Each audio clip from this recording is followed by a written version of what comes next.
করিমগঞ্জের গাড়ি চালক মিঠু বিশ্বাস হত্যাকাণ্ডে রহস্য উন্মোচন করল পুলিশ। মিঠু বিশ্বাস হত্যা ও তার ওয়েগনার গাড়ি ছিনতাইয়ের ঘটনায় 5 জনকে গ্রেফতার করেছে কাছাড় পুলিশ। অভিযুক্তরা হলো করিমগঞ্জের অরুণ দাস, জসিমউদ্দিন, পিন্টু দাস, আজিমউদ্দিন ও শিলচর কনকপুরের রাজু হোসেন বরভূঁইয়া। শুক্রবার সন্ধ্যায় এক সাংবাদিক সম্মেলনে এ নিয়ে বিস্তারিত তুলে ধরেন কাছাড়ের অতিরিক্ত পুলিশ সুপার সুব্রত সেন। তিনি জানান, তদন্তে নেমে পুলিশ গাড়ি ছিনতাইয়ের মাস্টার মাইন্ড অরুণ দাসকে আটক করে। তাকে জিজ্ঞাসাবাদ করলে সে জানায়, করিমগঞ্জ ট্যাক্সি স্ট্যান্ড থেকে শিলচরে আসার জন্য মিঠু বিশ্বাসের গাড়িটি ভাড়া করে। শিলচর আসার সময় রাস্তায় তাকে কিছু নেশা জাতীয় দ্রব্য দিয়ে অজ্ঞান করে দেয়। তারপর তাকে নগ্ন অবস্থায় বাইপাস সড়কের পাশে ফেলে গাড়ি নিয়ে চলে যায়। রাতে মিঠু বিশ্বাসের কিছুটা জ্ঞান ফিরলে সড়কে ওঠা মাত্র একটি গাড়ি তাকে ধাক্কা দেয়। গুরুতর আহত অবস্থায় তাকে শিলচর মেডিকেলে ভর্তি করলে পরে মৃত্যু হয় তার।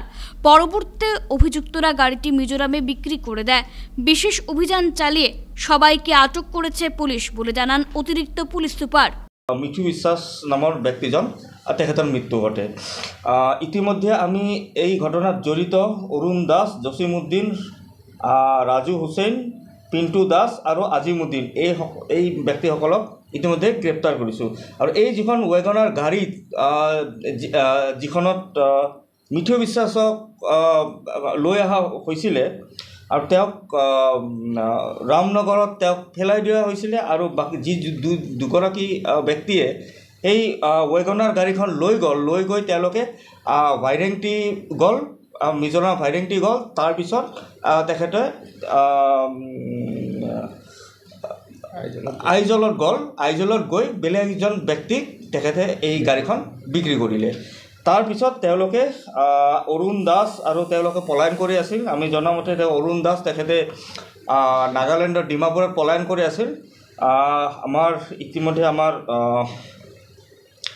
মাননীয় SP ছাৰৰ নেতৃত্বত এটা স্পেচিয়েল টীম ইয়াতে কনষ্টিটিউট কৰা হৈছিলে, আৰু সৰ্বশেষত আমি এই 5 গৰাকীৰ অপৰাধীক ইতিমধ্যে আমি এৰেষ্ট কৰিবলৈ সক্ষম হৈছোঁ। আৰু লগতে এই ৱেগনাৰ গাড়ী যিখন AS10D 5123 এই গাড়ীখনো আমি জব্দ কৰিবলৈ সক্ষম হৈছোঁ।